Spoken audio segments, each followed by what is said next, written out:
In 5, 4, 3, 2. Coming to you live Babe, don't start that crap again. from an undisclosed location in St. Cloud, Florida. Our house. Hello, everybody. Hi guys, welcome back to our channel. Woo!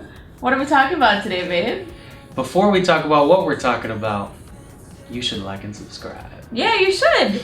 Click the notification bell below. We still don't know how to do this YouTube thing, but we're trying. I just know that's important. Yeah, it is very important. We would like to know what you guys are into. Like, what do you guys want to see? Right now, we don't have a lot of... Drop a comment and tell us what you want to see. Alright, today... We're talking about... Well, first, let's tell them what's coming up. Okay, you go ahead and tell them. In a couple of days, how many days? It's Monday, so today's Friday. So in 3 days. In 3 days, it is 7 years of... Woo! I didn't know that was coming. It's not even... It's backing slip. You have backing shred as confetti. It is 7 years of Am+Co. Of Am+Co, 7 years. We started, well, I started Yep. in 2013, and it is now 2020. It's 2020, we're trapped in our home, We're trapped in our home. and we're gonna celebrate. We just started YouTube, which I'm mad about. We should have started in 2013. We're doing 7 lessons we've learned in 7 years. 7 years. Woo! That's a lot of lessons. We've learned some hard lessons, and we've had some fun ones, some devastating ones. We're trying to keep this video short though, Yeah, we so I mean, we're just gonna start. So I have pre-prepared on this notes app provided by Apple. 7 Shut lessons up. we've Not learned sponsored. in 7 years. Oh, it's sponsored. And we tried to arrange them a little bit like from what we learned earliest to now. Yeah. The first lesson, circa 2013. Yeah. Short term. Pre-Tyler. Pre-Tyler. So, PT. In her life. No, wait, what is it before Christ? Oh yeah. BT. BT. BT. In her life, just not an I'm gonna essential. put a timeline right here. That'd be great. Yeah, so it's before Tyler, Yeah. BT. All right. Short-term sacrifices for long-term rewards. I feel like we're still living this one. Yes, we are. I think this should be everybody's motto. Yeah. What does this mean to you? To me, this means this is the college attitude in a nutshell. You do four years of really intensive, Hard work. where you're staying up all night. But the reward is hopefully a job in that field that sets you and your family up Yeah. for a lifetime. We still stay up. We're still in college. Yeah. We're still up We're past still midnight. Yeah, we most work. nights. This is just like I'm gonna put on top of the timeline a disclaimer. This is in no way, shape, or form a flex of any kind. Like, we are not saying that we have it all together. These are just 7 core things that we've learned in our business that we would like to share. And we'll probably do next year 8 core things, and 9, and 10. And in year 10, we're gonna throw a party. Be prepared 3 years from now. RSVP. Yeah. You can sacrifice a little bit of sleep. Yeah. You can sacrifice A lot of sleep. A lot of sleep. Yeah. You can sacrifice hanging out with your friends. And this doesn't mean that you have a good attitude through it all. Tyler gets very cranky from the hours of 8 to 12. I think we've sacrificed fun things, like social things. We've sacrificed hanging out with people because we want to build our business, scale our business. Yeah. We've sacrificed like maybe that Saturday.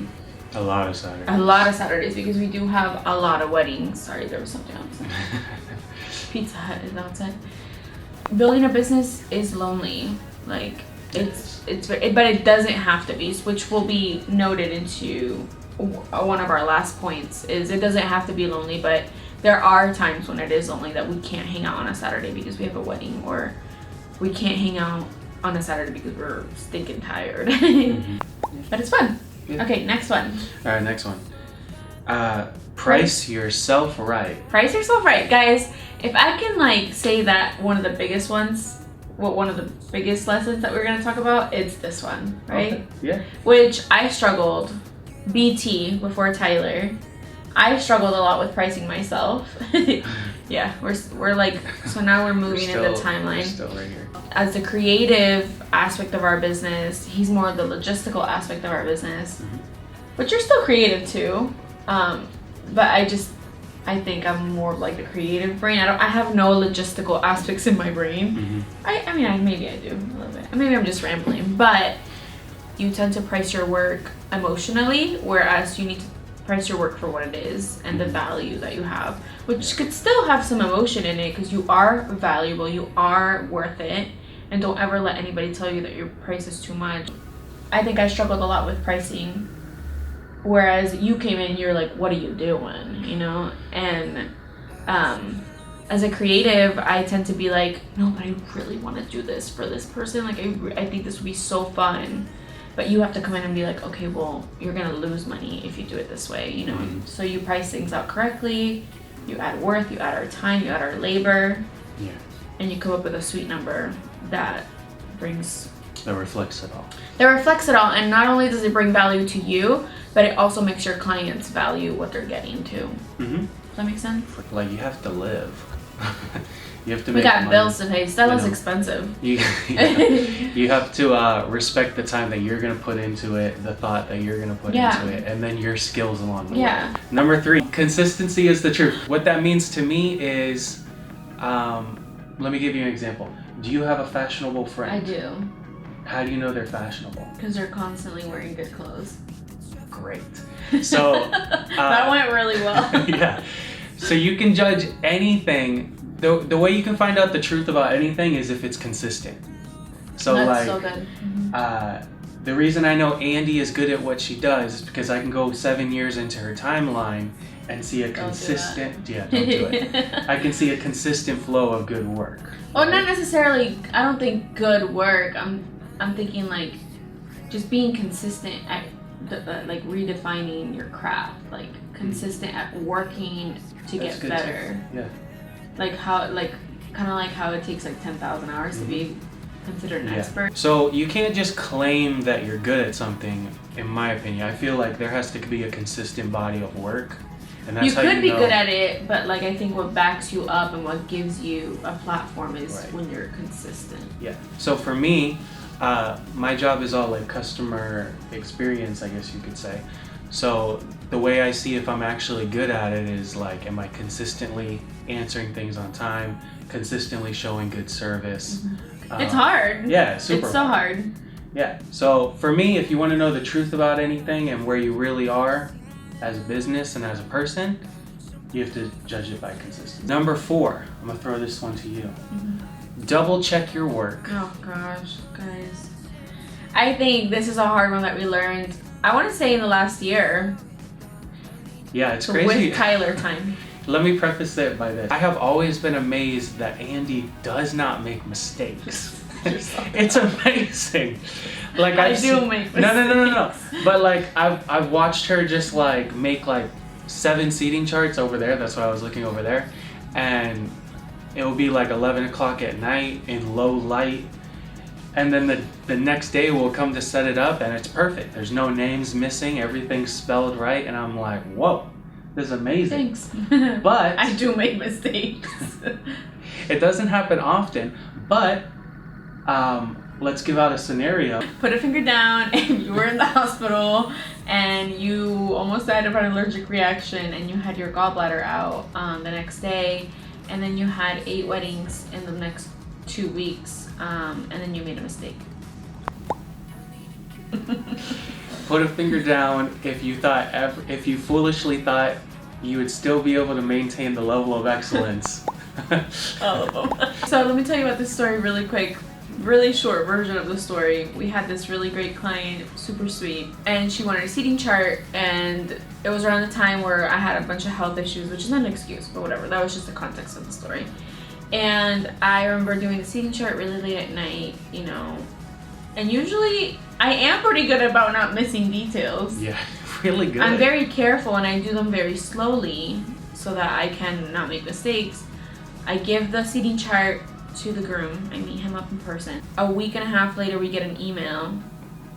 Guys, I felt so embarrassed. I had to be like, I'm sorry. I read, even though he handles emails, I read every single email that comes into our inbox, which is a pet peeve of his because sometimes I leave them unread. And I read the first couple sentences and I was like, I cannot, like, my heart dropped to my butt. And I was just like, I cannot handle this. You're gonna need to handle this. And basically she sent us attached pictures of the seating chart. I missed some names on the seating chart, and by some names, probably like 30% of the names. And this has never happened to me, and it's never happened again. It was like a one-time thing, like just an honest mistake. And obviously, you know, we give them a full refund, and we did a couple custom artworks for them. Like we really did take care of them because we felt really bad about the incident. It was truly like a human mistake. I say this a lot. I wouldn't say it's like a motto of ours, but I try to say, like, we try to make the experience as fun as it should be, because you really only get like one shot at a wedding. Yeah. So for us, I think we were devastated when we got that email. I cried for a good 2 weeks. Yeah.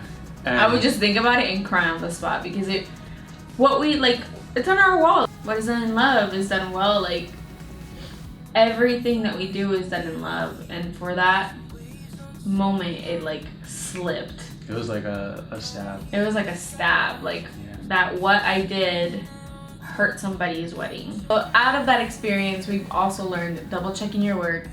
So every time I do a seating chart, no matter if it's 2 a.m. or 4 p.m., Tyler's checking name by name. Point 5, I feel like really represents year 5. Oh, okay. I'm gonna say it. Only show work you want to be hired for. Oh my gosh. There's so many things that I've shown in the past that I'm just like, I don't want to do this anymore, and I don't. Yeah. Guys. All right, number 6, have boundaries. This is a really hard one. Very hard one. Because we're still learning it. Yeah. And boundaries can include, instead of sending that 12 a.m. email, sending it at 9. Schedule it to send it at 9 a.m. the next day. Which I get really like send happy. I'm like, send. Because then I can check it off my list. Yeah. But when you send an email at 12 a.m., it tells the client you're available 24/7. You're available at 20. And you're not. Yeah. You're really not. No, we're really not. We're really not. No, yeah. Yeah, we need a day off. We're human. We're not available all the time. Yeah. Or like, let's say. By the way, there's a little arrow next to the send button on Gmail. Yeah. And you schedule. You can schedule it. You can schedule it when you want to go out. I think another boundary is if it's 8 a.m. and you get a text from a bride, you don't have to answer it right away. Or if it's 4:52 a.m. What has that happened? The day of a wedding, and you're. Oh, that has happened. I was about to say the location. Don't do it. No. You don't have to. You don't have to at respond. 4:52. Like you never have to respond to people unless you want to. Like, it's not an obligation to respond to anyone. Yeah. It really isn't. Yeah. Tyler's very good at not responding to me.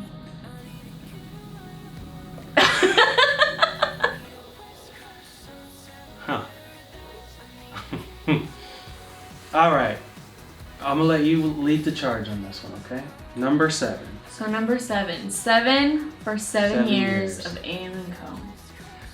Numbers don't mean anything. They really don't. Even though I have 20,000 followers on TikTok. Just kidding. What I mean by that is the amount of money that you make are not in your Instagram numbers. The amount of success that you have are not in your Instagram numbers. The amount of clients you have is not in the Instagram numbers. The amount of people that email you or take you seriously, like how people take you seriously, it's not in your Instagram numbers. I would say a better determination would be your quality of work, how you're treating people, the impressions you're leaving behind in actual life, not like Wow, you're so well spoken. Statistical. Yeah. Yeah. Yeah, it just really doesn't mean anything. So if you have only 100 followers and you are like, man, like this sucks, know that that doesn't define you. It truly doesn't. It doesn't. It really, most of these people bought their followers anyway. Yeah. In the end, this sacrifice is going to be so worth it because you're going to be able to be like, I built this, I did it. This is fun. Have you had fun? I have had fun making this video. And what about in our business? Have you had fun in our business? I have had fun more in our more. Okay, so have you had fun in these last 7 years? I've had a lot of fun. It's been fun, guys. Thank you so much for joining us. I hope that you enjoyed this video, and I hope that you learned something and that it encourages you. Thank you so much for watching. See you guys later. Bye.